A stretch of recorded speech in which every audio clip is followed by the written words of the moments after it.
Deep in Wales's long memory is a history of violence and bloody curses, where the deeds of noblemen and warrior princes come back to haunt the living world.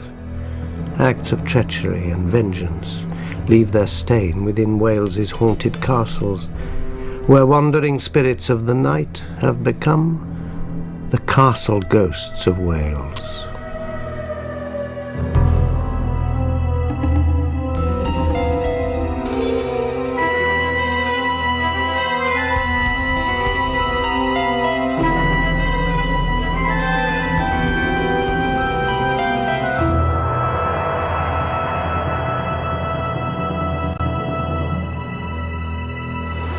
To the innocent eye, Wales is a glorious country, a peaceful, lovely land.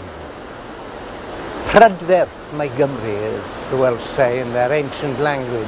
Beautiful is Wales. But things are not always what they seem. Look a little closer and you will find a darker side to this country, where you cannot always trust in appearances.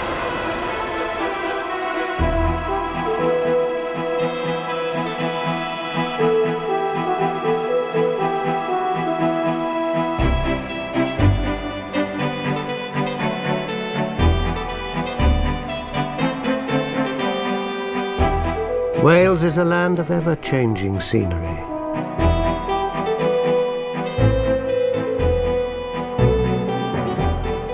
Stark, bare mountains give way to soft valleys that glisten under the rain. Water is everywhere in this rainy country.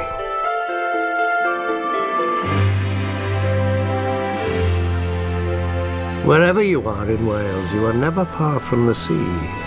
Over the centuries, many Welsh have lost their lives in the savage waters.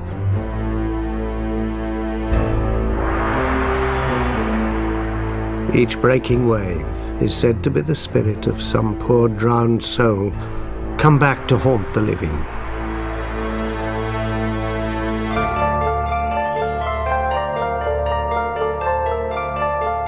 For the Welsh, water holds special meaning.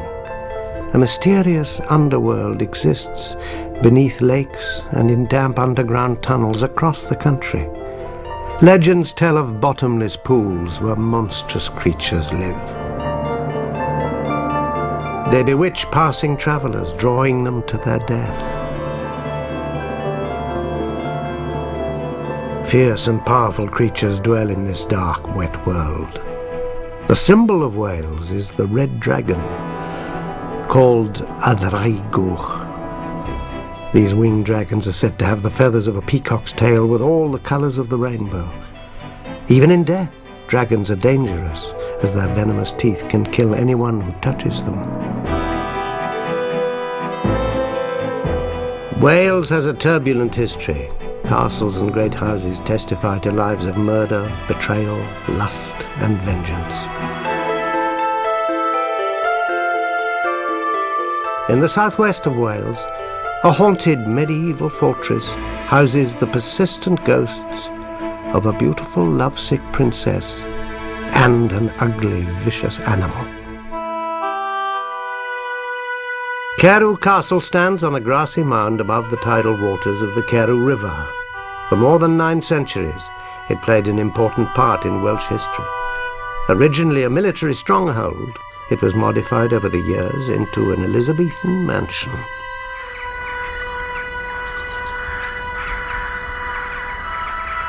Now an elegant ruin, Carew appears empty, but eerie, inhuman cries are often heard at the castle.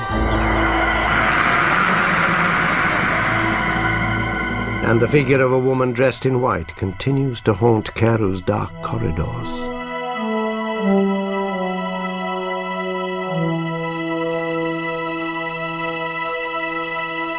The apparition of the lady in white was seen in the summer of 1996. A local scientist, Angela Ferguson, was researching the activities of a bat colony at the castle. As was her routine, the scientist settled down to spend a long night monitoring the movement of bats to and from their nests in the Great Hall.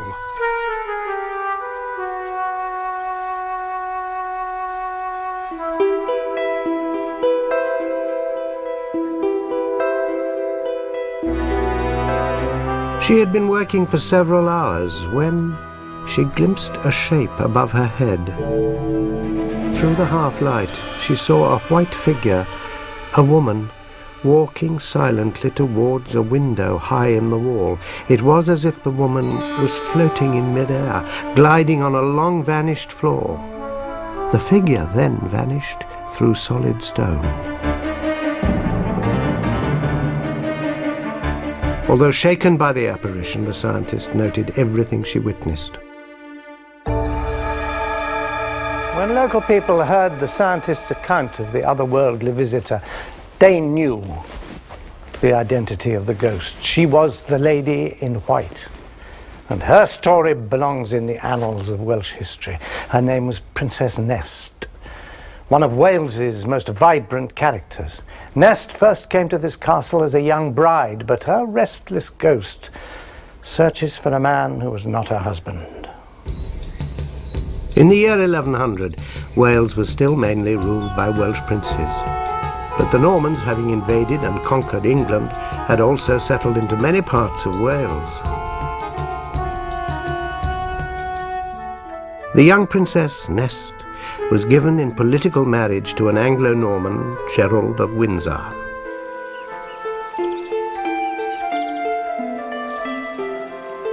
Nest was a great prize, the daughter of a powerful Welsh prince. She was beautiful, charming, and intelligent. Indeed, she is thought to have been the mistress of the English King Henry I, and to have borne him a son.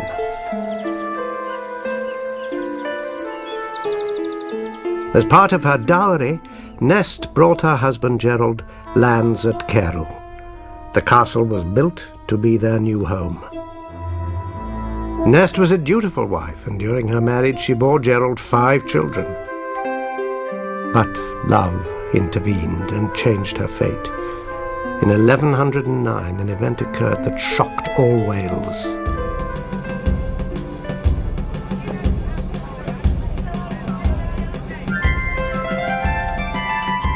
Nest had a cousin, Owain, the son of a prince. Having not met since childhood, the two were brought together at a banquet.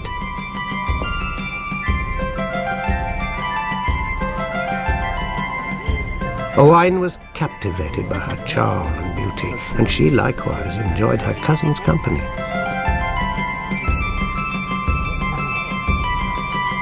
By the end of the night, the handsome, impulsive Owain determined to take her for his own.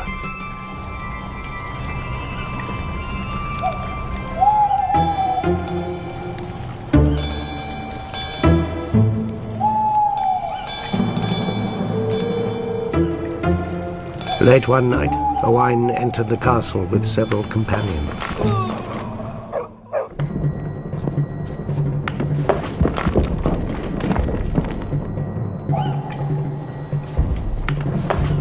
To cause a diversion, they set fire to another part of the castle and crept up to the room where Gerald and Nest lay sleeping. Gerald and Nest heard the commotion and feared it was an attempt to kill Gerald. Nest helped her husband to escape. When Owain entered the room, he found Nest alone and carried her away. The Welsh were scandalized by the fate of the abducted princess. They thought she had certainly been violently kidnapped and raped. The country was thrown into turmoil. But history records the princess was a willing prisoner. During her 2 years with the young Owain, she bore him 2 children. Their initial attraction had turned to love. Gerald's honour had to be avenged. The wrath of barons, princes, and the king himself fell on the heads of Owain's clan, and in the bloody conflicts that followed, Owain's father was killed, and the hot-headed Owain himself fled to Ireland. Nest was returned to her husband and family. Gerald's wife once more, Nest resumed her life at Carew.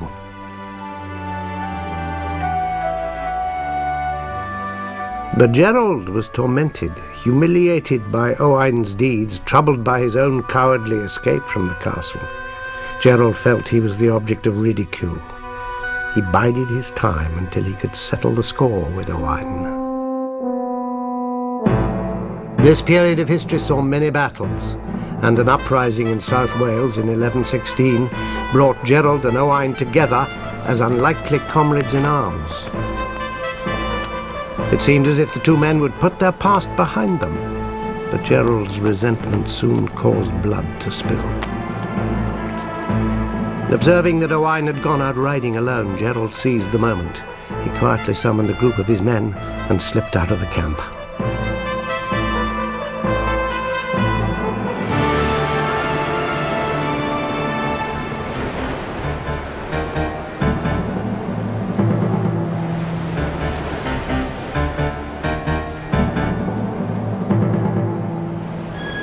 Alone and off guard, Owain suspected nothing when he saw a guard approaching and stopped, making himself an easy target.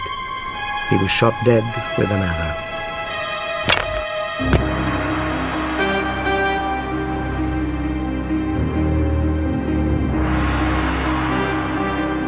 Gerald at long last had his revenge.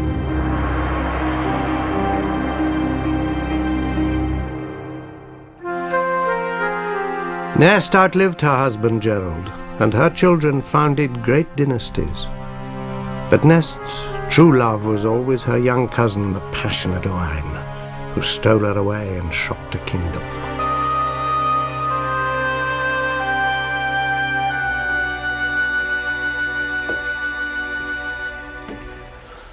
There is a theory that over time the intensity of an image slowly fades. A figure in a red dress dims to become a pinkish apparition, dwindling away to perhaps a sound only, a swish of fabric, and then no more than a presence, a sense of someone passing. Princess Nest lived at Carew 900 years ago, and yet her ghost is still recognizable.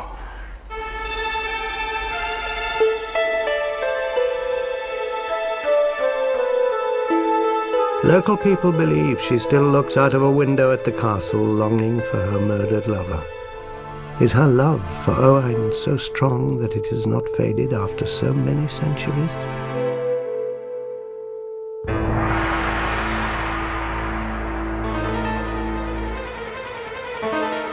The lovelorn princess is not alone in haunting Carew. Even more disturbing are a pair of ghostly appearances that plague the castle.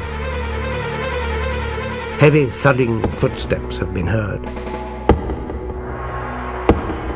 And at the windows a horrible sight has been seen. The shadowy, frightening face of an unusual pet named Satan. Its blood-curdling cries and a shrill, piercing whistle often fill the castle.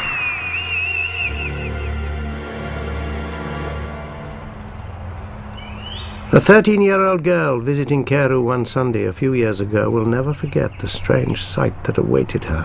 Her family had nearly completed their tour when they entered the ruins of a grand chamber. As her parents admired the view from the room, she wandered away from them. The girl felt herself drawn to the remains of an old fireplace. As she moved nearer, a monstrous image appeared. A monkey. Lips pulled back in a snarl.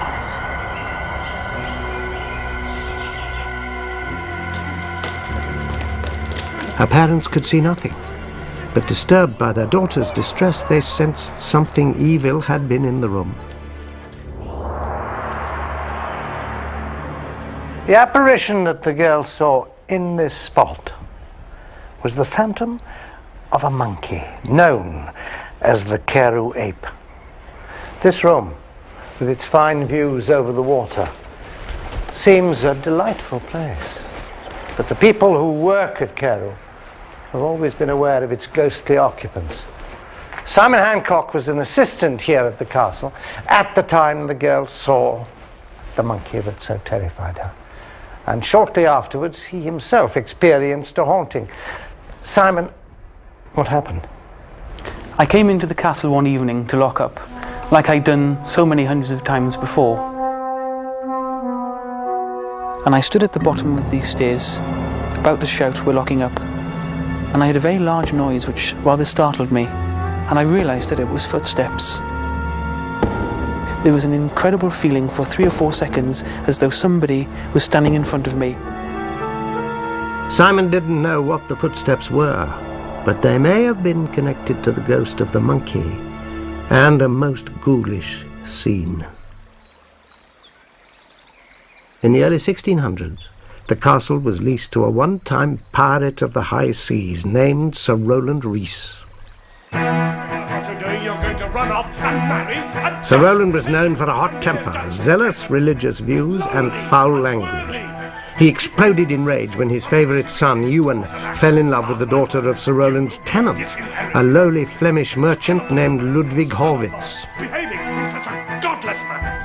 Ewan told his father that he would never give up his love.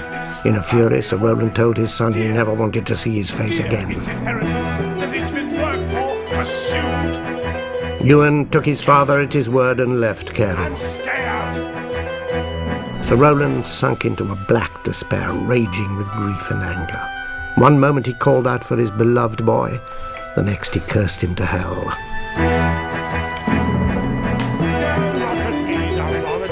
Sir Rowland often arranged banquets for his old captains and officers. The nights were filled with heavy drinking, and always there was a disturbing presence at the table. A monkey. Sir Rowland brought the strange foreign creature back from one of his sea voyages. He named the monkey Satan, and it became his closest companion.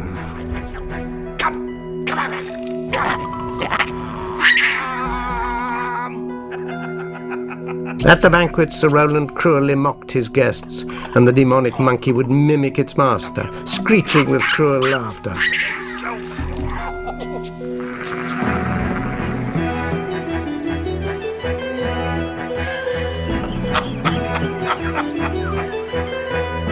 Soon no one came to the castle, knowing they would be the vicious entertainment at the strange dinner table.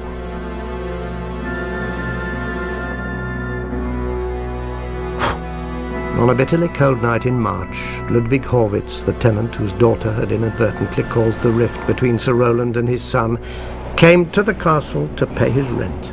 He knew Sir Rowland's feelings towards him, but worse, trade was bad that winter, and he had only part of the rent he owed. Horwitz was admitted to the castle and brought to Sir Rowland.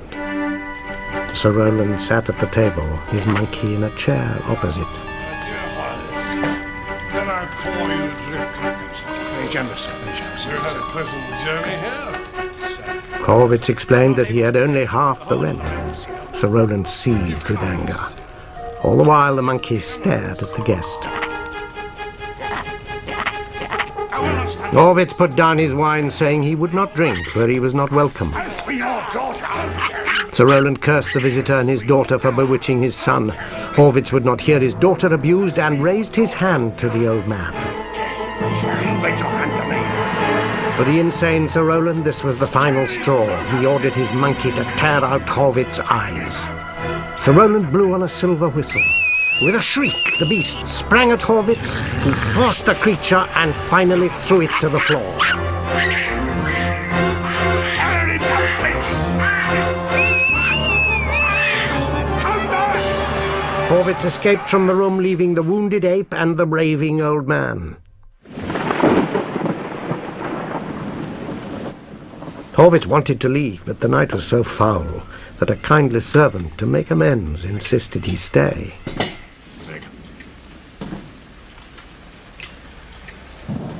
After a warm meal, their conversation was interrupted by the shrill sound of Sir Rowland's whistle. Then came a dreadful cry of pain and struggle, and through it all a peal of wild, demonic laughter that died away to a long, terrifying scream.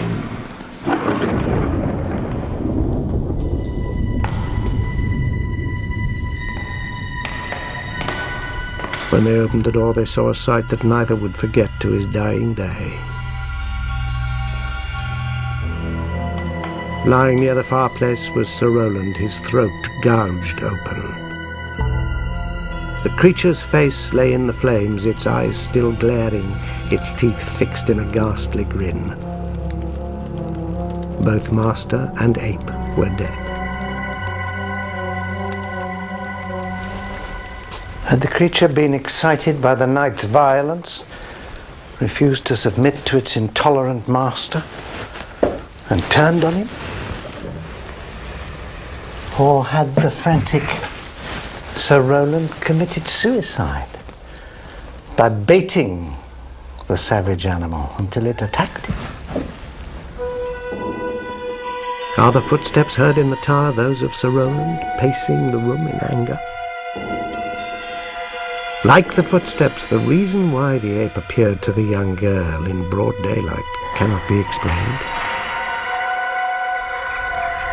What is known is that the monkey named Satan returns to its master's castle. Its demonic laughter and Sir Roland's piercing whistle haunt Caerw's vast draughty rooms in an echo of those long ago violent days.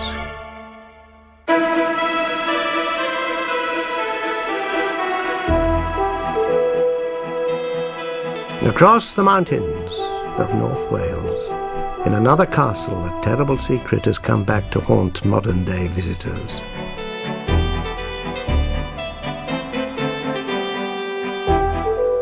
In the Vale of Conway, beneath the Rock of the Falcon, sits Gwydr Castle. Originally home to one of the most significant families of North Wales, Gwydr is infamous for paranormal events and a wraith-like spectre centred on an area known as the Ghost Room.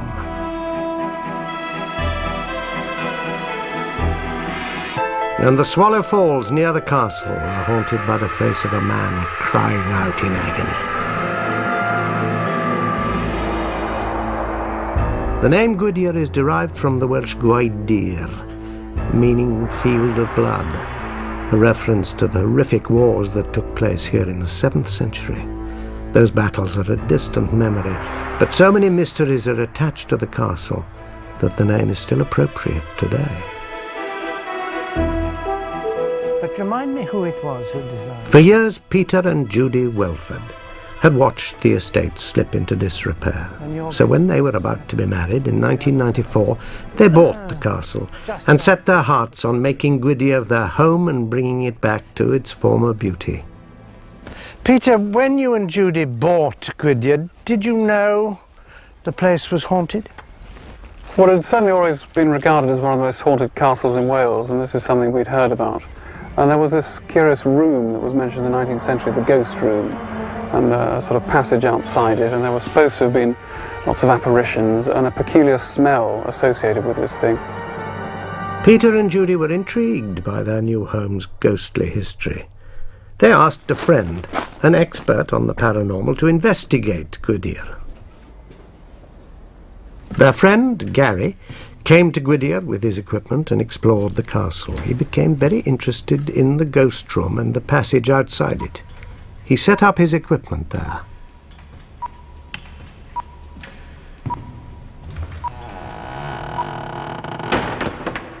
When Gary checked his equipment later that evening, he knew a manifestation was imminent. The temperature suddenly dropped by 10 degrees centigrade. And the electrical capacitor short-circuited. Past experience told him an overwhelming paranormal force was present.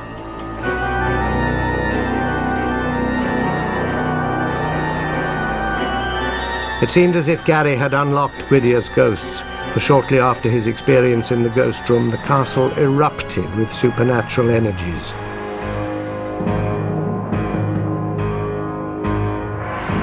One afternoon, Peter and Judy's neighbours were walking through the castle. In the west wing, in the passage just outside the ghost room, they both saw something that stopped them dead in their tracks. Floating near the floor, directly in their path, was a pinkish-purple, ethereal, glowing mound. It seemed to move slightly in front of them.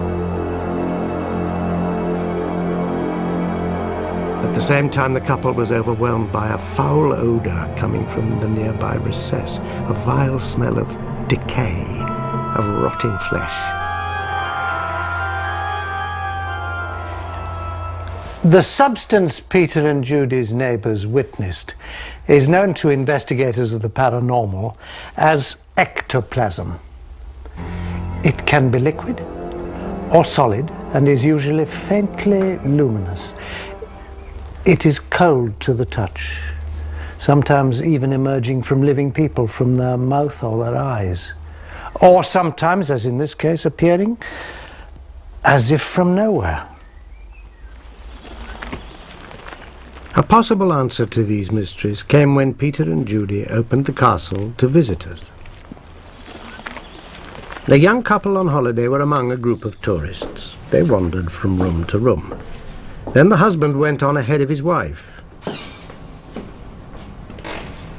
The visitor was a big, no-nonsense sort of man, not the kind of person one would imagine being susceptible to seeing a ghost. But he told a remarkable story.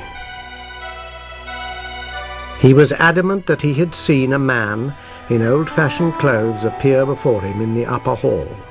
The man had walked back and forth very confidently in front of the visitor. His presence had clearly been extremely disturbing. Fortunately, the visitor was able accurately to describe what he'd seen. The apparition wore a long cloak with an elaborate ruff at his neck, and he had a distinctive type of beard.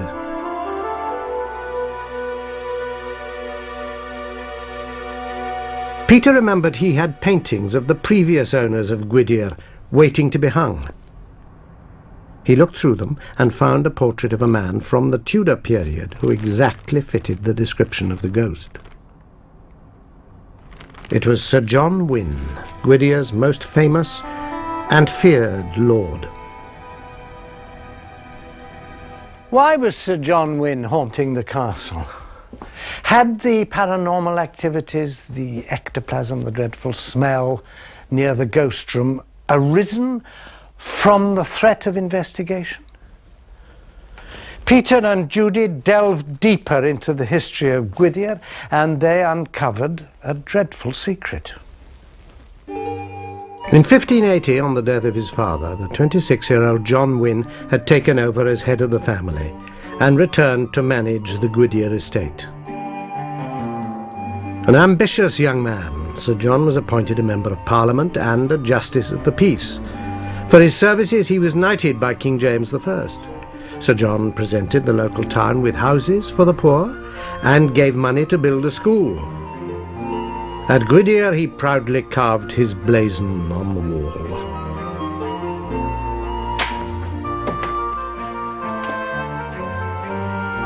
But Sir John's ambition turned into a lust for power and wealth. On his estate and in the local towns, the people grew to despise him. It was felt that Sir John was abusing his public office for private gain. He was bribing officials, evicting tenants unlawfully. Even families with young children he was terrorizing. He was described as aggressive, proud and domineering, more to be dreaded than loved. In other words, he was a tyrant. However, Sir John's sins went much deeper. He had a long marriage and his wife, Lady Sidney, bore him 11 children. But like his benevolent public image, his role as a faithful husband was also a lie. Like many men of his position, Sir John wielded absolute power within his estate. If his amorous eye fell on one of his serving girls, they had little choice but to comply with his demands. Most girls succumbed and quietly slipped away when he tired of them. But for one serving girl it ended in tragedy. The sordid secret was revealed when Sir John made a dreadful deathbed confession at the age of 73. Sir John revealed that many years before he tried to seduce a young girl.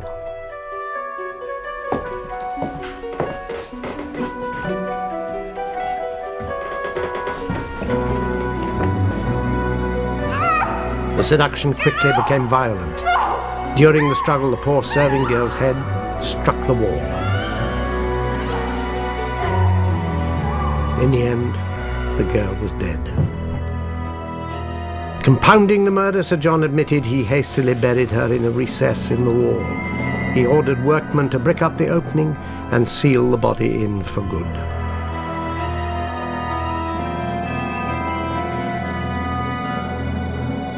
Sir John died in 1626 and was grandly entombed in the local church. His deathbed confession was disbelieved by the few that had heard it, and it remained a secret. But the people of the Conway Valley by now felt a great hatred towards that tyrant. For them, Sir John's spirit would never find peace, however elaborate his earthly resting place.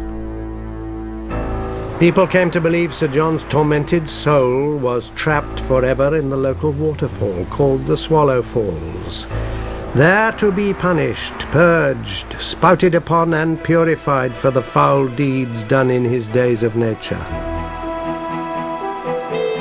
Many saw Sir John's anguished face through the cascading torrent, and threw rocks at his hated image as the crashing water mingled with his cries of pain.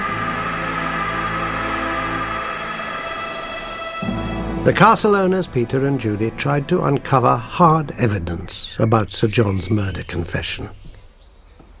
Then, during recent restoration work, they made a fascinating discovery. An inscription was found carved into a chimney. It shows the letters I-W and a heart, and then the letter I. I-W stands for Johannes Wynne, that is, Sir John Wynne. But there is no clue to what the single letter I stands for. Peter discovered the chimney was altered by Sir John at some point in the 1590s, when it is recorded that he undertook major building works.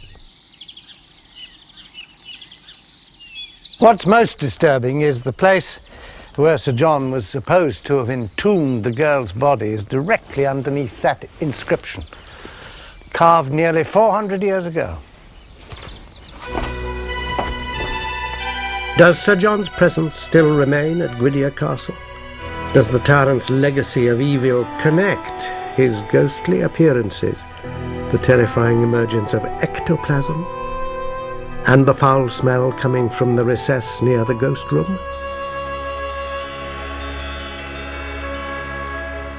What does the inscription mean?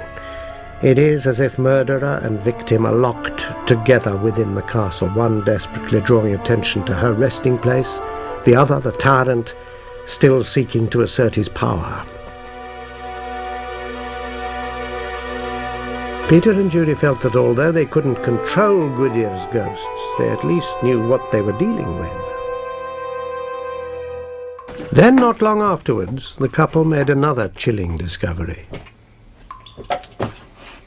Peter was down in the cellar clearing away some recent floodwater. As he shone his flashlight across the surface, he saw several small floating objects. When he examined them in the light, he saw that they were small bones.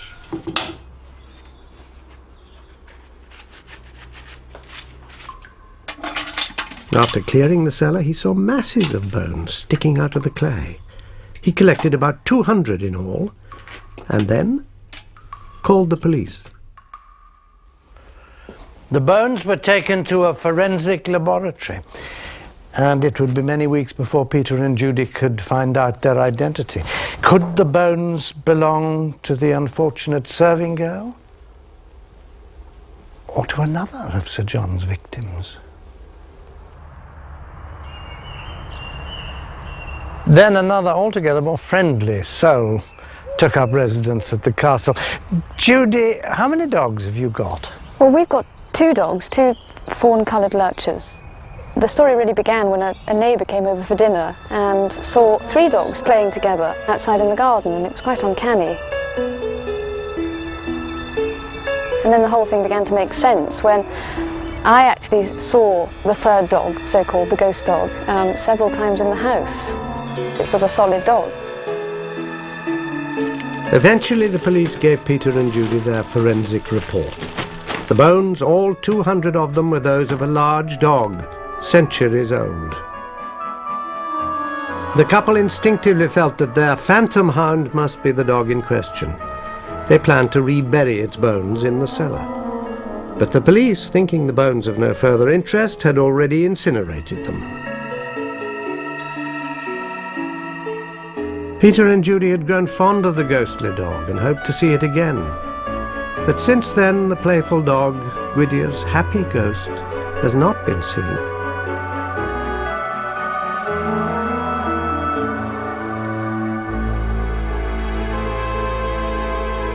Gwydr Castle is busy with ghosts.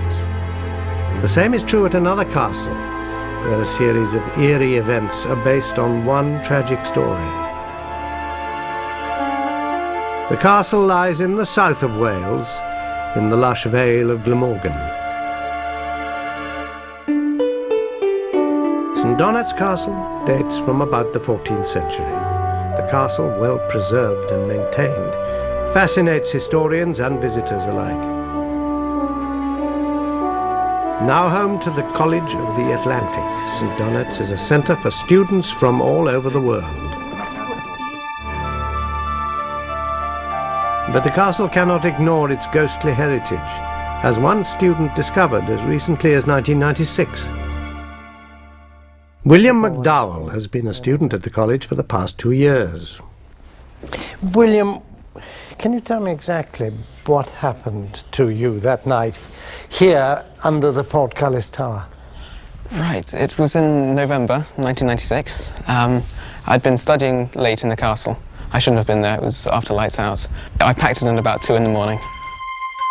I was coming through the inner courtyard, and as I came through the inner gatehouse, I looked towards the portcullis and I saw the figure of a man standing just here in the portcullis. And I thought it was a member of staff, so I hid back behind into the inner gatehouse. So I looked again, couldn't see anything. So I carried on through into the portcullis, looking around me, couldn't see anyone. And just as I was leaving right at the other end, I heard footsteps behind me. And then turned around and there wasn't anyone there. The only explanation I can think for it is that it might have been a ghost.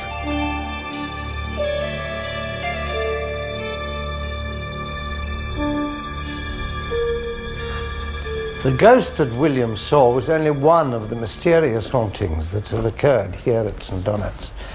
To discover their identity, we must look back over 100 years to the experience of one of the owners of the castle. In the 1860s, St Donat's was bought by Dr. Nicol Khan. The family set about restoring parts of the castle, but they could not settle happily. From the moment they moved in, disturbances began to happen.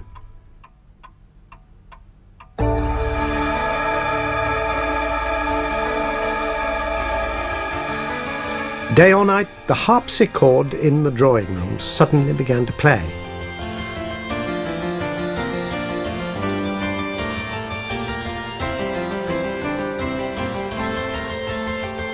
The keys moved on their own even when the keyboard lid was shut.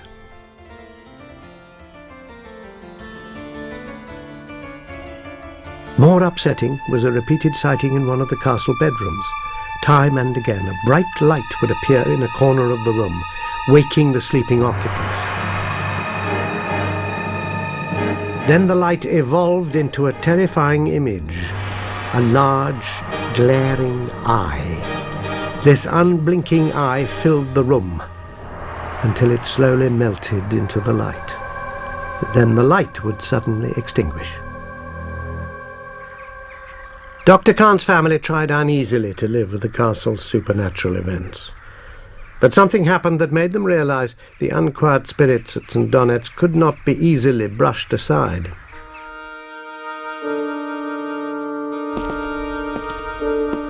One evening, as Dr. Khan was on his way to bed, he saw a shape move in the corner of the room. As he walked forward to investigate, a deep, evil growl came from the blackness. To his amazement, he saw a pair of amber eyes.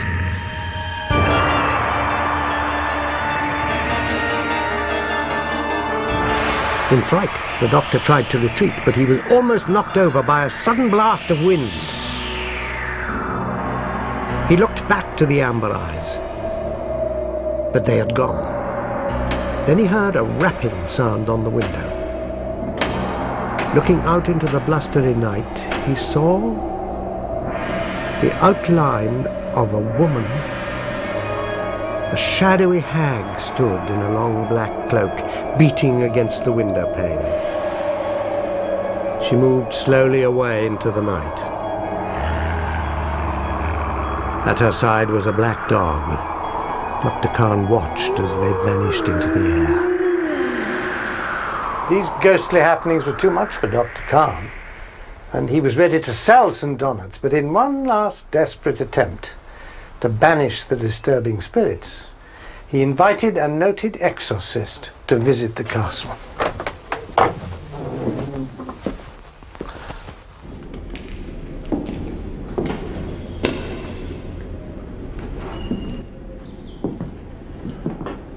When the exorcist arrived, he quietly surveyed the castle and chose the bedroom haunted by the glaring eye.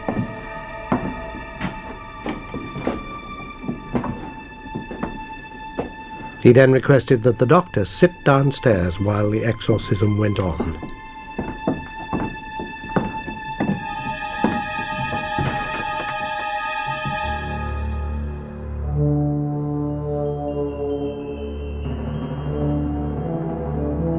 The exorcist used no tools, holy water, or herbs. He simply sat and prayed, calling the powers of darkness to come forth.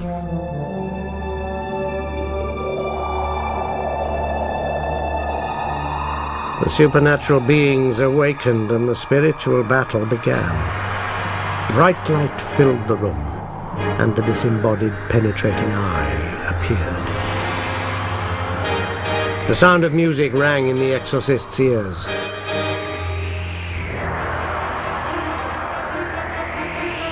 Downstairs, Dr. Khan felt the temperature drop. And a blast of wind whistled down the stairs. As it passed, he saw for an instant the old hag.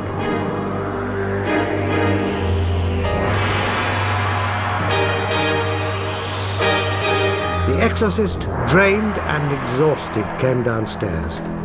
He could not be sure that the spirits had left the castle, but he was sure that the paranormal events were linked to the famous Stradling family that had lived at St. Donat's for many years.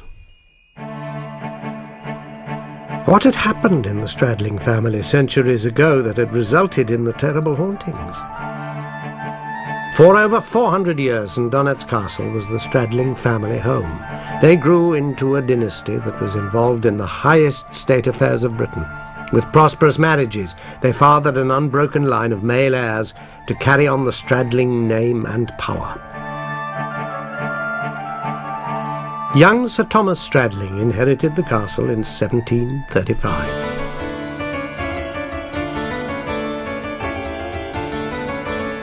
Recently graduated from Oxford, he was known for a certain wildness. He loved parties and fun. During his ownership of the castle, the sound of laughter and music filled the air deep into the night. In 1738, Sir Thomas left St. Donat's to go on a grand tour of Europe with a college friend, Sir John Tyrwhitt. The day before they set off, the friends made a pact. If one of them were to die, the survivor would inherit the other's estate. Thank you very much. Well, here's to us. Shortly afterwards, in the French town of Montpellier, in circumstances that were never fully explained, Sir Thomas met a mysterious and tragic end.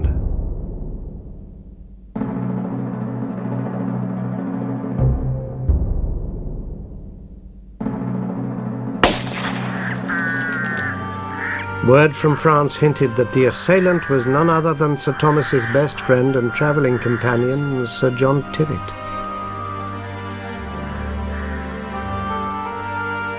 It was said that Sir Thomas was deceived by his friend, manipulated into taking part in a duel.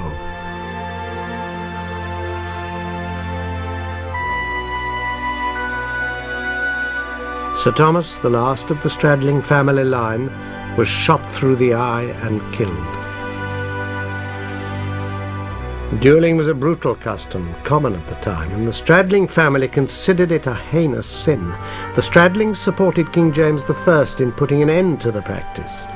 The family believed duelists went to the inner circle of hell to be eternally tormented.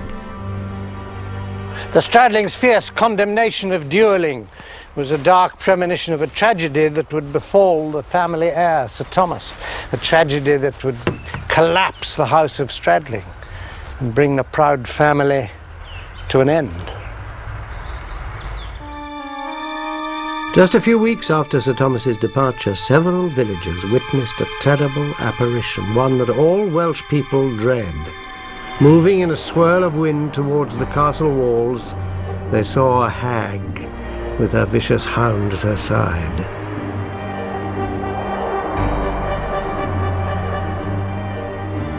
The hag, dressed in a long black coat, is an ancient Welsh legend. She is called Gwrach Ribyn, the ghost of death. When she and her hound appear, the Welsh know someone has died.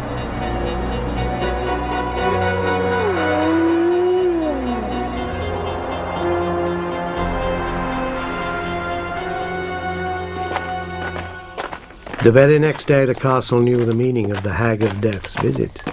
Having waved goodbye to their young master only a few weeks before, all at St. Donat's were in deep mourning as they awaited the return of his body.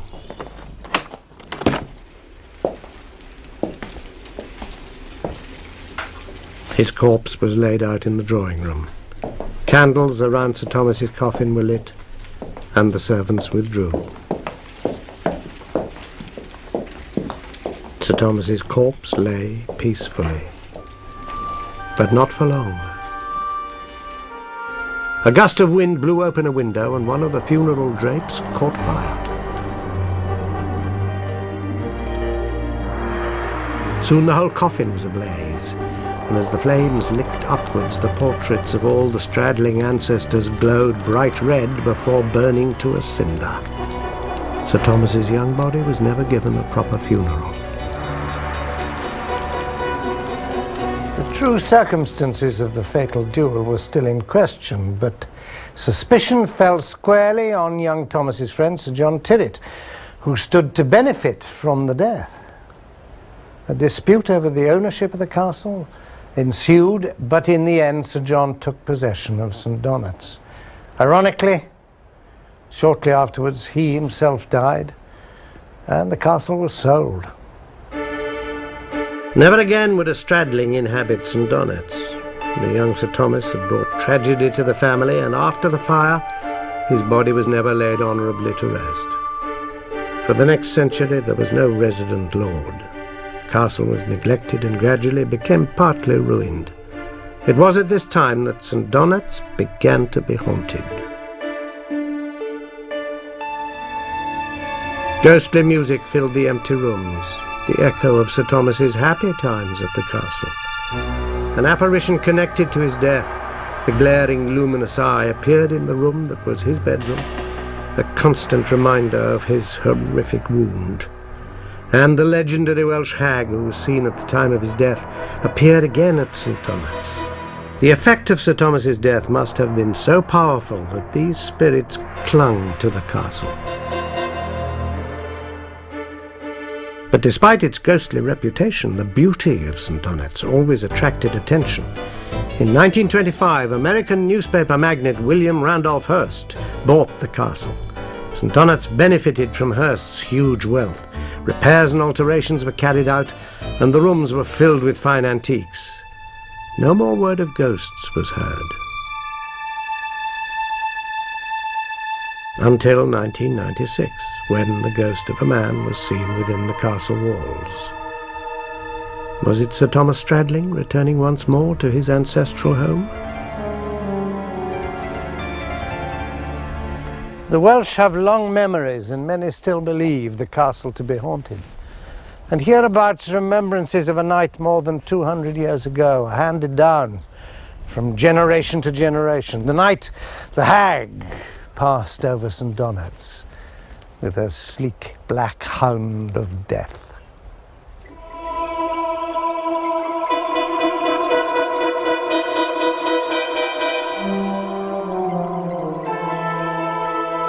Omens of misfortune are not unusual in Wales. In valley or mountain, ancient beliefs still exist. And at the center of these beliefs are castles, each hiding its secrets.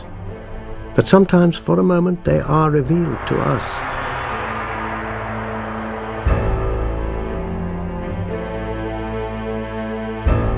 A beautiful princess still searches for love in the living world.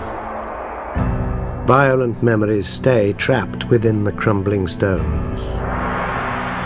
Supernatural substances terrify the living. As we've seen, ghosts come in many disguises.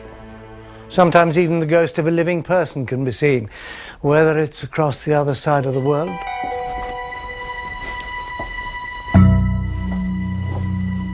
or much nearer to home. Just goes to show, never trust appearances.